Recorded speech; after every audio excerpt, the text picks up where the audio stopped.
महिलाओं के लिए गहनों का विशेष महत्व है। हर एक गहने का अपना अलग महत्व है। क्या आप जानते हैं कि नारी गहने क्यों पहनती हैं और उनका क्या महत्व है? यहाँ जानिए इन गहनों से जुड़ा रोचक प्रसंग जो हमें प्रत्येक गहने का महत्व बताते हैं। भगवान राम ने धनुष तोड़ दिया था। सीता जी को 7 फेरे लेने के लिए सजाया जा रहा था तो वो अपनी माँ से प्रश्न पूछ बैठी, माताश्री, इतना श्रृंगार क्यों? बेटी, विवाह के समय वधू का 16 श्रृंगार करना आवश्यक है, क्योंकि श्रृंगार वर या वधू के लिए नहीं किया जाता। ये तो आर्यवर्त की संस्कृति का अभिन्न अंग है, उनकी माताश्री ने उत्तर दिया था। अर्थात सीता जी ने पुनः पूछा, इस मिस्सी का आर्यवर्त से क्या संबंध? बेटी, मिस्सी धारण करने का अर्थ है कि आज से तुम्हें बहाना बनाना छोड़ना होगा।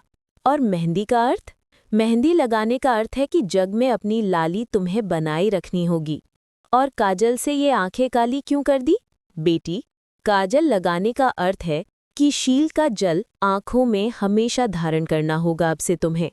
बिंदिया लगाने का अर्थ माताश्री? बिंदी का अर्थ है कि आज से तुम्हें शरारत को तिलांजलि देनी होगी और सूर्य की तरह प्रकाशमान रहना होगा। ये नथ क्यों?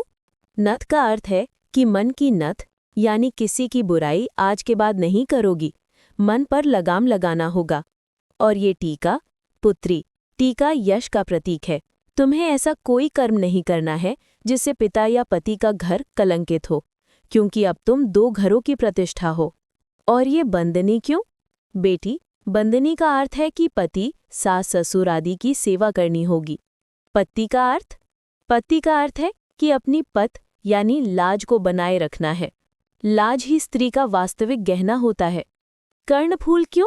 हे सीते, कर्णफूल का अर्थ है कि दूसरों की प्रशंसा सुनकर हमेशा प्रसन्न रहना होगा।